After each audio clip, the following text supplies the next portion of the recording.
सोलापूरमध्ये अनेक ठिकाणांवरून ईव्हीएम मधील तांत्रिक बिघाडाच्या तक्रारी आल्या, तर सुशीलकुमार शिंदे आणि आंबेडकरांनी तर कोणतंही बटन दाबलं तरी मत हे कमळाला जातं असल्याचा गंभीर आरोप केला। जिल्हाधिकाऱ्यांनी मात्र हे सर्व आरोप फेटाळून लावलेत। बघूयात काल सोलापुरात नेमकं काय घडलं। सोलापुरात सुशीलकुमार शिंदेंनी नेहमीच्या शिरस्त्याप्रमाणे बरोबर 7:15लाच सहकुटुंब मतदानाचा हक्क बजावला। काही भागात मात्र मतदारांना नाहक ईव्हीएमच्या तांत्रिक बिघाडाचा त्रास सहन करावा लागला। काय करता आलं? नाही, तीनदा मागे आलो, अजून मशीन बंद आहे। मशीन बंद आहे? किती वेळा? तीनदा गेलात तुम्ही? तीनदा जाऊन आलो, 1-2 घंटे झाले आता। आणि विशेष म्हणजे एक मशीन बंद पडलं म्हणून दुसरे आणले सर, ते दुसरे बी बंद पडले, आता तिसरं आणलेलं आहे।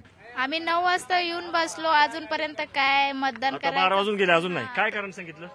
काय मशीन बंद पडलंय म्हणून सांगतात, आम्हाला ड्युटीला जायचंय 2 वाजता घरात। तुम्ही किती वाजता आला मतदान केंद्रावर?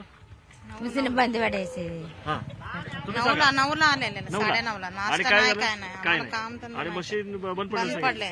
काय कारण सांगितले? कधी सुरू होईल वगैरे काय सांगितलं? आता अर्धा तास म्हणून 2 तास झाले। तुम्ही सांगा, काय तुमचा अनुभव आहे? मशीन बंद पडले? मशीन बंद पडलं, मतदान करू शकला नाही तुम्ही? नाही ना, कामाला जायचं असतं आम्हाला।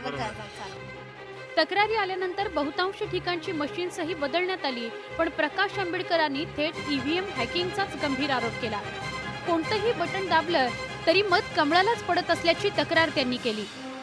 दक्षिण सोलापूर मधलं कुंभारी आणि अक्कलकोट येथे चिंचोली आणि त्याचबरोबर 227 नई जिंदगी कोमटी नाका असं जे आहे, या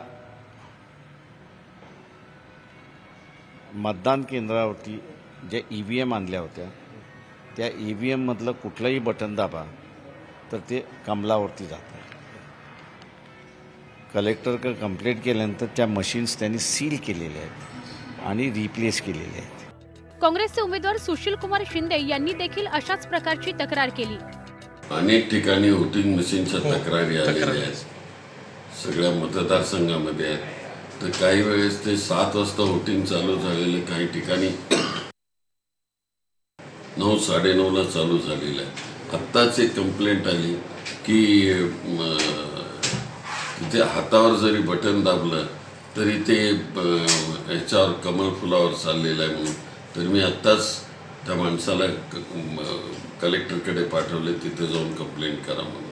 जिल्हा निवडणूक अधिकारी अर्थात कलेक्टर यांनी मात्र यासंबंधीचे सगळे आरोप तात्काळ फेटाळून लावलेत। विनाकारण ईव्हीएम मशीनच्या मध्ये घोटाळा असल्याचं हे पसरवलं जात आहे। ही बाब सर्वथा चुकीची आहे। अशी कुठलीही बाब सोलापूर लोकसभामध्ये घडलेली नाही। उमेदवारांनी दिलेली तक्रार जी आहे त्याकरता मी स्वतः त्या ठिकाणी माझी टीम पाठवलेली आहे, खात्री केलेली आहे, असा प्रकार होत नाही। सोलापुरात यावेळी काँग्रेसतर्फे सुशीलकुमार शिंदे, वंचित बहुजन आघाडीकडून प्रकाश आंबेडकर तर भाजपकडून डॉक्टर जयसिद्धेश्वर स्वामी अशी तिरंगी लढत होती। त्यामुळे या तिघांपैकी नेमकं कोण बाजी मारतं हे निकालानंतरच स्पष्ट होईल। सागर सुरवसेसह अद्वैत मेहता आणि bureau report, news 18 Lokmat, Solapur.